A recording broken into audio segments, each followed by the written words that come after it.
안녕하세요. 반갑습니다. 부활의 은혜의 언약을 붙잡고 우리가 오늘까지 살아서 또 하나님 앞에 나왔습니다. 하나님께 영광 돌립니다. 오늘 말씀의 제목이 부활신앙과 제자 운동입니다.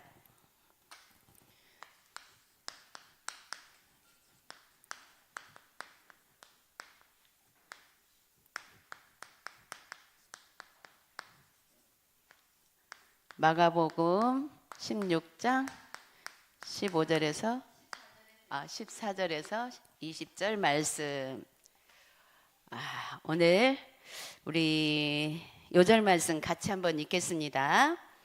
제자들이 나가 두루 전파할세 주께서 함께 역사하사 그 따르는 표적으로 말씀을 확실히 증언하시니라. 아멘. 우리가 오늘까지 살아있는 이유가 예수님께서 정말 십자가에서 모든 문제를 해결하시고 우리에게 주신 사명이 있습니다.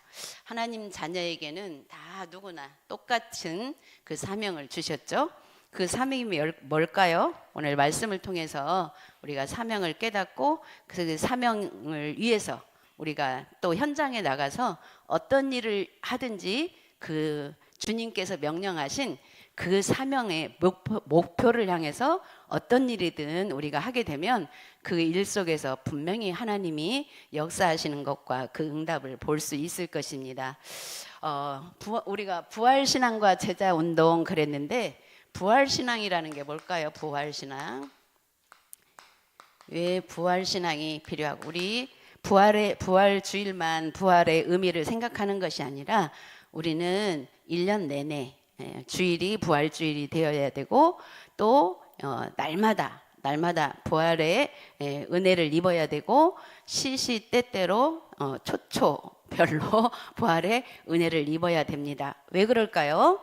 사탄은 우리를 매 순간순간 죽이려고 합니다. 누구까지 죽이려고 했어요? 예수 그리스도까지 죽이려고 했어요. 그렇다면 우리 인간은 얼마나 초초별로 죽이려고 하겠어요? 그래서 예수님이 그걸 표본으로 십자가에 못 박혀 돌아가신 것이 하나님의 능력이 없어서 돌아가신 게 아니라 정말로 하나님이 우리에게 주신 명령과 또 복음의 그 뜻을 전달해 주시기 위해서 십자가에 못 박혀 죽으셨죠. 죽으신 걸로 끝났다면 아무 소용이 없겠지만 예수님께서 진짜로 육신적으로 영혼이 떠나갔다고 했거든요.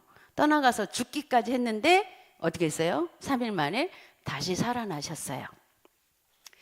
그래서 우리가 부활신앙이라는 것은 뭘 믿는 거냐면 어떤 신앙이냐면 예수가 그리스도 되신 것을 사실로 믿는 거예요. 믿는 거. 이 믿음은 사실 보이게 뭐라고 나타낼 수가 없어요. 그래서 가장 예수가 그리스도 되신 사실을 믿는 믿음의 표시가 항상 얘기하지만 예배예요. 하나님은 우리 하나님의 자녀들이 예배 드리는 것을 가장 기뻐하거든요. 이 부활의 은혜를 모르면 예배를 드리는 게 힘들어요. 그런데 부활의 은혜를 내가 입었다라는 걸 알게 되면 예배가 행복하죠? 근데 사실 우리 렘넌트들은 안 행복할 수 있어요.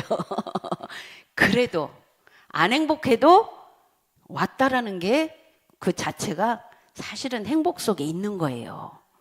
왜냐? 예배 속에 있어야만 하나님의 음성을 들을 수 있기 때문에 그래요. 그리고 뭐라고 하냐면 바로 우리가 사명을 주셨어요. 예수님이 십자가에 죽으시고 살아나셔서 바로 사명을 주셨어요.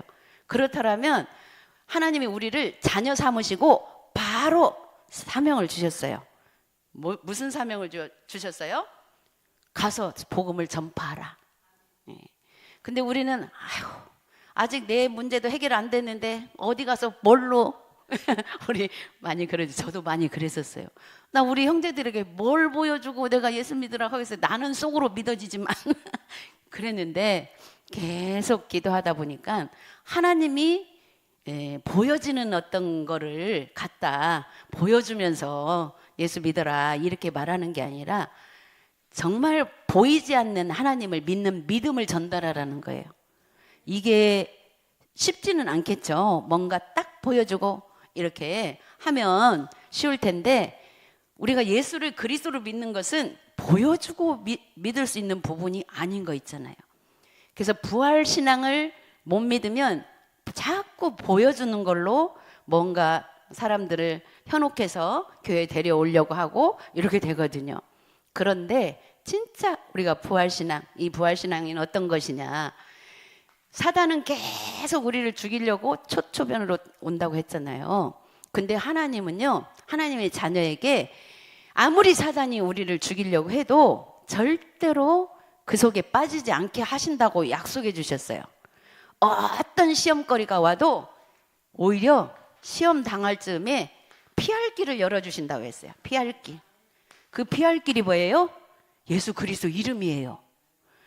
예수 그리스도 이름. 그 이름으로 기도하는데 어떻게 피할 길을 주시냐. 사단은 보이는 우리 육신적인 것 같고 막 서로 공격하게 하지만 그렇게 할 때 우리가 어떻게 돼요? 실수가 되잖아요.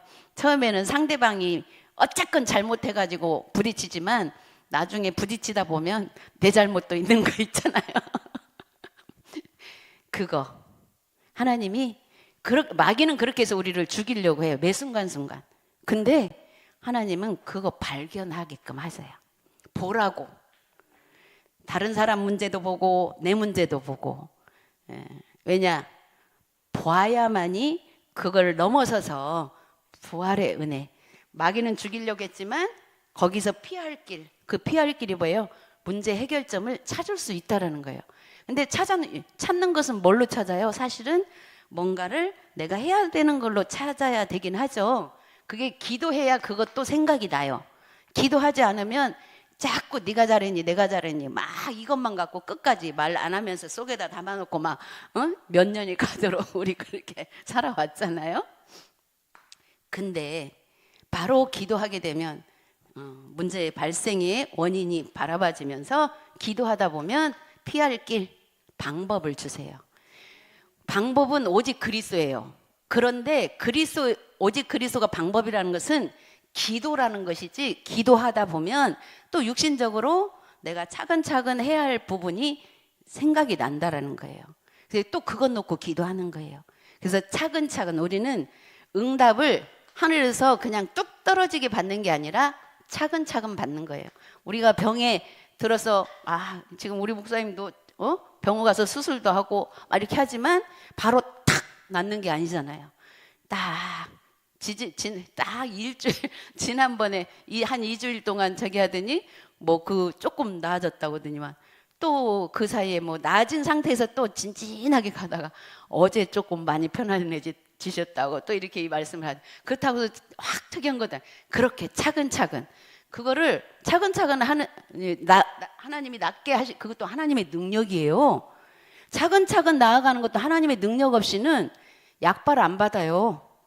약발도 하나님이 능력이 개입을 해야 약발도 받을 수 있기 때문에 그런 것처럼 우리가 영적인 부분도 육신적인 부분도 차근차근이에요. 이미 그리스도 이름 부르는 순간 마귀는 완전 박살 났어요.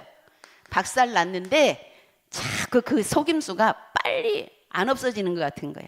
거기에 우리가 속는데 계속 한 번에 이거 박살 났다라고 믿으면 돼요. 그래서 하나님이 피할 길을 주신 그것들을 놓고 우리가 기도하게 되면 차근차근 응답을 하나님이 해주십니다. 그래서 이 언약을 붙잡고 또 하나님이 주신 사명 그런 증거를 내가 얻어야 바로 복음을 전파할 수 있잖아요. 그런데 완전하게 치유돼 가지고 복음 전파하려면 죽을 때까지 아무도 복음 전파할 사람 없어요. 그래서 영접하는 순간 전도자로 하나님이 우리에게 사명을 주셨다라는 거예요. 그래서 또 부활 이후에 분명히 예수님이 부활하신 사건을 봐놓고도 11 제자들이 모여서 식사하는 중에 예수님이 나타나셨다라고 했어요. 예수님이 그 14절에 보면 그 나타나셔서 제자들 대화하는 것 보고 믿음이 없는 자들이라고 책망했어요. 믿음이 없는 자들. 그리고 완악한 것 그랬어요. 왜 믿음이요? 그냥 식사 자리에 왔으면 같이 이렇게 식사하고 됩니까? 믿음이 없네. 왜냐? 우리는 매 순간순간 대화가 사실은 믿음이 없는 대화를 해요. 그 말은 무슨 말이냐면 육신적인 대화. 사실은 육신적인 대화는 거의 믿음 없어요. 내 입장에서 얘기가 되거든요. 근데 그것이 필요 없다는 얘기가 아니에요. 우리는 인간이기 때문에 늘 믿음 없는 그런 대화를 나누다가 그러다 보면 사단이 개입을 하는 거죠. 개입했을 때 깨닫게 하시는 거예요. 그래서 일상적인 대화도 너무 필요한 거예요. 대화하다가 깨닫는 거지 입 딱 다물고 있으면 깨달을 것도 없고 깨달았다 해도 뭐 깨달았는지 어쩐지 모르면서 사단이 그거 너무 잘 알아요. 말 안 하니까 그 안에서 그걸 키워가게 해요. 말 않고 마음에 담아둔 거를. 그래서 그렇게 책망을 하셨거든요. 그러면서 뭐라고 했냐면 바로 이렇게 믿음 없는 자들아 책망하는 순간 사명을 바로 또 줬어요. 뭐라고? 너희는 온 천하에 다니며 복음을 전파하라. 복음 전파할 때 뭐? 손을 얹은 즉 귀신이 떠나가고, 귀신 우리 몸에 또 이렇게 병을 갖다 주는 것도 귀신이라고 했거든요. 그게 우리가 또 우리 세대는 좀 오래됐기 때문에 한번 병이 오면 되게 오랫동안 자리 잡은 만큼 사실은 오래 걸리긴 하지만 그렇다라는 것을 영적으로 우리가 깨닫고 그런 것과 관계없이 지속적으로 이미 사단은 깨졌다. 이 믿음을 가지고 기도 지속해야 되는 거 있잖아요. 그러면서 복음을 전파하라. 어떻게? 아직 내가 응답도 못 받아. 아니에요. 난 이런 상황 속에서도 하나님이 나와 함께 하시기 때문에 이렇게도 내가 살아갈 수 있는 힘이 있다. 이게 증거예요. 이게 증거인데 우리는 어떤 것을 증거 삼으려고요? 있는 문제가 확 없어졌을 때 그거를 내놓고 그걸로 증거를 삼으려고 하다 보니까 복음이 제대로 사실은 전달이 안 돼요. 제가 그 속에 있을 때 우리 형제들한테 진짜 복음을 못 전했어요. 어느 순간에 계속 사실은 문제는 없어지지 않잖아요. 또 한 가지 해결된 것 같으면 또 한 가지 오고 또 한 가지 오고 그런 속에서 그 문제가 계속 온 이유가 사실은 복음 전파가 제대로 내가 정말 활발하게 못하는 거 있잖아요. 그렇다고 해서 지금은 활발하게 이 말은 지금도 마찬가지지만 그러나 내 영혼 속에 내 마음 속에는 활발한 게 있어요. 확실한 게 있고 편한 거 있고. 왜? 다른 사람이 안 받아서 그렇지 나는 누구든지 복음을 전할 수 있는 그 당당함, 담대함 그것이 올 때까지. 근데 그거 왔다고 해서 문제 없는 거 아니에요. 계속 있어요. 계속 있는데 그거를 계속 그 마음을 가지고 하니까 계속 있는 문제들이 사실은 빨리빨리 해결되는 영적으로 해결되는 거지 육신적으로 해결된 건 거의 없어요. 육신적인 거는 내가 포기해야 되더라고. 육신적으로 내가 생각하고 있는 건 포기할 때. 그러니까 그걸 포기해야만 지금 현재 있는 문제가 있어도 누구를 만나서 복음을 말할 때 당당하게 말할 수 있다 그 말이에요. 그래서 오늘 또 주신 말씀을 통해서 우리가 첫 번째로 부활신앙을 회복하려면 성삼위 하나님을 믿으면 된다 그랬어요. 성삼위 하나님, 성부, 성자, 성령의 하나님.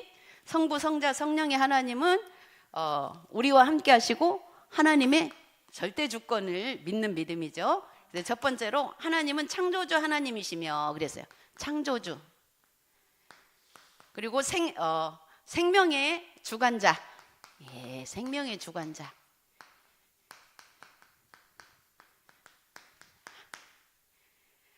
생명의 주관자이심을 우리가 믿어야 되는 거 있잖아요. 그래서 우리가 나이가 들면 저는 이제 항상 이제 죽음 준비 이게 필요하다라고 생각하고, 또 연세가 들으신 분들은 아무래도 죽음에 대해서 이렇게 생각이 오잖아요. 근데 요즘에는 뭐 100세 시대라고 해가지고 정말 얼마를 살지를 모르겠고, 그러나 또 언제 갈지 모르잖아요. 이런 거에 대한 준비를 할 때에 옛날 같으면 내가 지금 죽으면 거의 내가 지금 죽으면 우리 아이들은 어떨 것이며 아직 무엇이 어쩌며 막 이게 우리 미래 준비하는데 이런 생각들이 막 들어와요. 저도 들어와요, 순간순간. 그런데 그때마다 이거 생명의 주관자 하나님이시. 내가 지금 죽는다 해도 그 다음 세대 우리 또 후대들은, 우리도 부모를 잃고도 내가 이만큼 살아오고 하나님의 은혜 속에 이렇게 온 것처럼 우리 후대도 또 그렇게 지키시리라. 이 생각을 자꾸 돌려요. 그러면서 이게 나는 죽음 준비라고, 하나님 앞에 가는 준비라고 이렇게 생각이 드는 거예요. 그러다 보니까 우리 형제들, 언니들 이제 예수를 믿고 막 이렇게 생겨, 가끔 이제는, 전에는 진짜 내가 통화도 안 해봤는데 이제 영접하고 교회 나가고 하나님 믿으니까 한 두세 달에 한 번씩 내가 전화는 한 번씩 해요. 근데 하나님의 은혜로 정말, 그렇다고 해서 모든 문제가 우리 언니들도 해결된 건 아닌데 정말 예배를 안 빠지고 가는 거예요. 안 빠지고 가면서 또 힘든 얘기를 하면서 우리 대구에 사는 언니가 뭐라고 하냐면, 야, 그나마 내가 집안에서 내가 너무 나도 다리 아프고 나도 힘든데 형부는 다리도 멀쩡한데 아무것도 안 하고 내가 해주는 거 다 받는다. 요 얘기를 하면서, 야, 그래도 내가 교회 가면서 숨 돌린다. 그래도 내가 나와서 저 복지관에, 지금 84살인가 근데 복지관에서 점심 먹으러 내가 일부러 간다. 아이고, 우리 언니 진짜 지혜롭네. 그래, 그렇게 순간순간 조금씩 피해서 나를 지키고 야, 그래도 다리 아파서 멀리는 못 가고 교회하고 복지관하고 왔다. 야, 그리고 야, 진짜 우리나라 좋은 나라, 우리 언니가 하는 거야. 야, 나라에서 그도 기초연금이라도 줘서 내가 먹고 산다. 우리 언니가 막 웃으면서 그 얘기를 하는데 너무 감사한 거예요. 그러면서 꼭 그 말을 해. 정말 저는 형제들의 사랑만 받았지 하나도 형제들 위해서 한 것이 없거든요. 어려울 때 같이 어려웠기 때문에 해준 게 없는데, 야, 난 너한테 감사한다. 하나님 만나게 해줘서 그게 제일 행복한 거예요. 너무너무 감사한 거예요. 자, 우리가 진짜 문제가 없어서 감사한 게 아니고, 어쩌면 문제 때문에 감사를 깨달을 수 있는 거 있잖아요. 그게 뭐냐면, 문제가 있을 때는 우리가 십자가 앞에 죽으라는 거예요. 그게 죽으면 하나님이 죽게 놔두는, 세상 사람은 죽은 걸로 놔두니까 어떻게 돼요? 우울증 걸리죠, 조울증 걸리죠, 자살하죠, 악행을 더 행하고 다니죠. 하나님의 자녀들은 문제가 오면 올수록 다시 어떻게? 부활신앙으로 살려주세요. 문제 앞에서 깨닫고 살아났을 때는 다시 시작이 되면서 뭐가 돼요? 전환점이 돼요. 자, 우리 렘넌트들 일주일 동안 문제 있었어요. 그 문제가 우리가 복음 앞에서, 하나님 앞에서 전환점이 되기를 바랍니다. 전환점은 뭐예요? 그동안에 이렇게 생활했던 거에서 패턴을 바꾸는 거예요. 예, 잘못된 것들 깨달았다면 이제 다시 새로운 시작을 하는 거예요. 그래서 우리 렘넌트들이 정말 하나님의 은혜 가운데서 부활신앙을 회복하고 제자운동이 되기를 바랍니다. 그래서 두 번째로, 예수님은 영으로만 부활하신 것이 아니라 육신까지도 부활하셨어요. 이것은 표본이에요. 예수님께서 앞으로 우리 사람들이 육신적으로도 완전히 죽을 시간표가 있지만 다시 살아난다라는 거죠. 그리고 육신이 하늘로 올라가셨잖아요.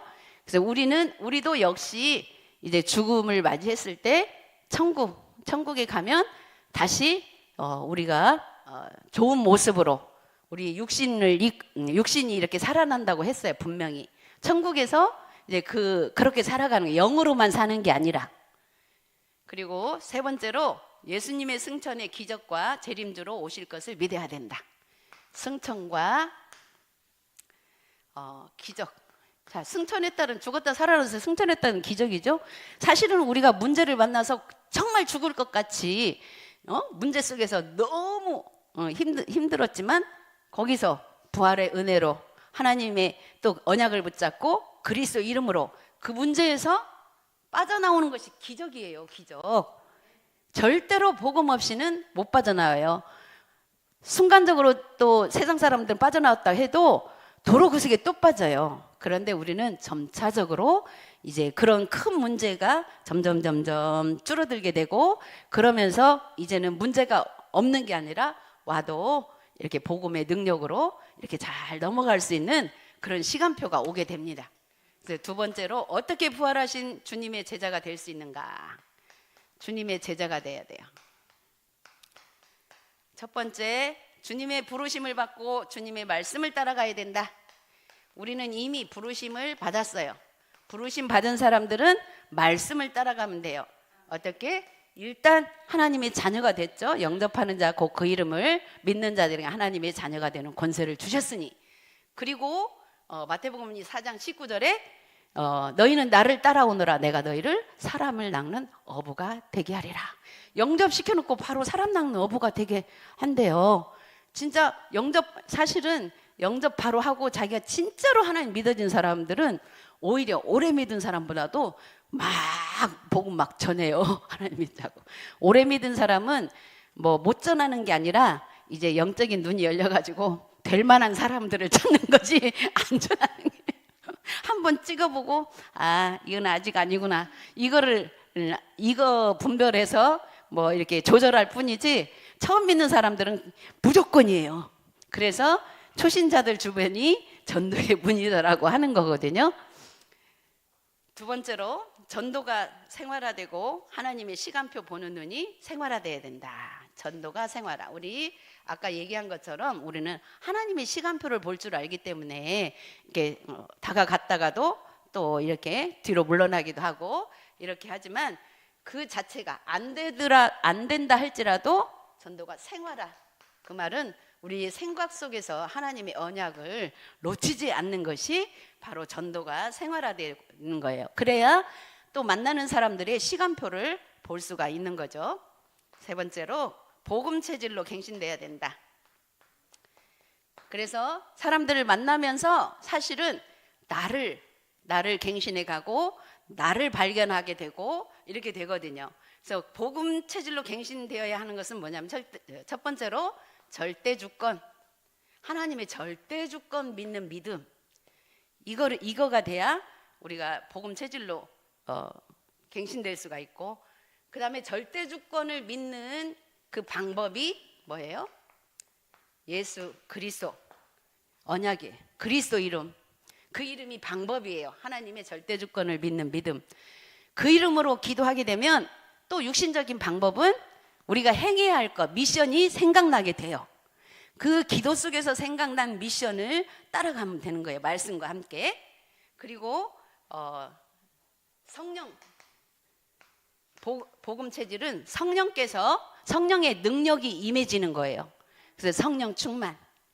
이렇게 되어지면 우리가 복음 체질로 갱신되게 됩니다.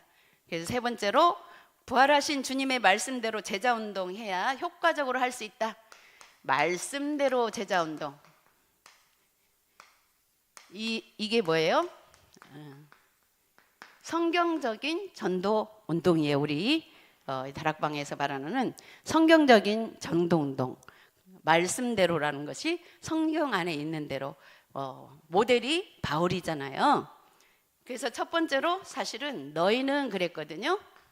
본문에 가서 기존 성도를 복음으로 뿌리를 내리게 해서 영원화시킨다. 기존 성도들은 사실은 우리가 저기 막 우리 교회 오라. 그러니까 이거 말고 그냥 현장에서 복음을 계속 말해줄 수 있어야 돼요. 그러면 이분들이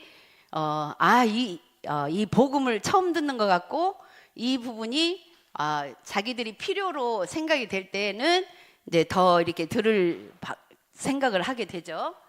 그래서 기존 신자들은 어찌됐건 복음이 복음으로 뿌리내리도록 도와주는 것. 그리고 그 사람이 요원화돼서 어쩌면 교회 다니고 있으면 그분들은 이 복음을 들으면 자기 교회는 다녀도 다른 사람 전도할 때에 붙여주는 거예요. 그렇게 또 기존 신자들은 또 이렇게 문이 될 수가 있어요. 그리고 왜냐하면은 다른 교회에서는 거의 그냥 교회 와봐라, 교회만 데려다 놓고 뭐 그러잖아요. 그런데 진짜 복음이라는 거를 이렇게 듣게 되면 다른 사람을 이 말씀 들을 수 있도록 연결해 줘요. 두 번째로 온 천하에 그랬어요. 온 천하 만민에게 그랬는데 이건 지역을 장악하고, 지역 장악. 어떻게 장악해요? 어렵지 않아요. 우리가 기도로 장악하면 돼요. 그리고 하나님이 그러면 기도 이렇게 하다가 보면 그럼 어떻게 장악을 할까? 기도하다가 보면 지난번에 저도 기도 이렇게 필리핀에도 갔다 오면서 내가 정말 이제 다시금 이 전도 계획을 어떻게 세울까? 그러다 보니까 정말 또 너무나 이렇게 안 되다 보니까 처음으로 다시 돌아가야 되겠다. 지역부터 돌자 하는 우리 예를 들자면 우리 아침에 교사 모임에서 우리 주랑 이렇게 얘기를 했는데 공부를 이렇게 할 때 어느 순간에 놓친 것이 이미 이만큼 가 있으면 내가 따라가기 버겁잖아요. 그러니까 다시 내가 원점으로 거기 내가 할 수 있는 데서부터 다시 시작. 이게 사실은 부활의 능력이에요. 다시 살아나는 거. 거기서부터 해야 다시 살아나요. 그래서 우리가 이렇게, 그리고 세 번째로 복음을 전파하라 그랬는데 예수 생명 뭐예요? 복음 전파는 예수 생명. 예수만이 영적인 생명을 우리가 얻을 수 있다. 예수 생명 전달하는 거죠. 육신의 생명을 전달하는 우리는 생명 살리는 일을 하는데 영적인 생명을 살리는 일을 한다 이 말이에요. 그래서 되게 이거는 수준이 높은 거예요. 육신적인 것은 다 초등학문과 같다 그랬어요. 대통령이든 우리 지식이 없는 우리든 사실은 육신적인 것은 별다른 게 없어요. 요즘에 이렇게 토론하는 거 봐요. 우리만 또 못하게 들리잖아요. 솔직히 아무리 배웠고 대통령이라 할지라도 육신적인 것은 초등학문과 같다 그랬어. 우리 골로새서 2장 8절에 보면 초등학문과 같다 그랬어요. 초등학교 정도만 나오면 어느 정도 기본 다 알 수 있다 그 말이에요. 그런데 예수 생명은 그거에 비교할 수 있으면 어떻게? 천하보다 귀한 생명, 온 천하만큼의 귀한 것으로 우리가 생각할 수 있는 부분인 거 있잖아요. 예수 생명, 그리고 예수 능력. 이게 바로 성삼위 하나님을 우리가 예수님 전파하는 것이 하나님 전파하는 거고 하나님 믿게 하는 거고 그렇습니다. 그래서 네 번째로 가르쳐 지키게 하라. 재생산하여 교회화 시켜라. 가르쳐 지키게 하려면 내가 또 배우기도 해야 되겠죠. 어쨌건 하나님의 말씀은 우리가 읽으면서 영적으로 해석할 수 있는 거를 배워야 돼요. 영적으로 뭘 가르쳐요? 그냥 말씀을 이렇게 그냥 가르치는 게 아니라 그 말씀을 영적으로 풀이할 수 있도록 영적으로. 그래서 교회화 시켜라. 사실은 교회화까지 시켜야 되는 거 있잖아요. 그 말은 예배 드릴 수 있게 해라 이 말이거든요. 우리에게 이런 사명을 주셨습니다. 그래서 결론적으로 제자 운동을 지속할 때 세계복음화는 이루어진다 그랬습니다. 자, 제자는 어느 때부터 된다고요? 영접하는 순간 하나님이 우리에게 사명을 주셨다고. 어떤 사명? 복음 전파할 수 있는 사명. 내가 말씀으로 처음에 영접하고 나서는 어떻게 전파할지 모르잖아요. 근데 내가 믿고자 한 믿을 수 있도록 또 인도하는 것, 또 권유도 하는 것, 또 못하면 기도로 나를 하나님 믿게 하신 하나님, 내 가족 하나님 또 만날 수 있도록 이렇게 기도로 먼저 우리에게 주신 사명입니다. 그래서 우리는 제자운동을 지속하는 세계회복만 이루는 그 언약 속에 있는 우리 렘넌트들이 되기 바랍니다. 기도하겠습니다. 하나님 아버지, 은혜를 감사합니다. 주님께서 표본으로 십자가에 또 죽으시고 3일 만에 부활하셔서 우리에게 부활신앙을 회복할 수 있도록 축복하여 주시니 감사합니다. 우리의 삶 속에서 사단은 이 모양 저 모양으로 우리가 육신적으로 생활하며 갈 때에 또 역사하고 우리를 죽이려고 하지만 우리가 육신적인 것들을 또 하나님 앞에 포기하고 또 이제 그리스도의 이름으로 부활의 능력으로 우리가 다시 살아날 때에 하나님 또 새로운 시작이 되어서 하나님 앞에 영광 돌리고 또 하나님이 원하시는 소원과 계획 속에서 이제 새로운 시작이 되어질 수 있도록 축복하여 주옵소서. 감사드리며 예수 그리스도의 이름으로 기도드렸습니다. 아멘.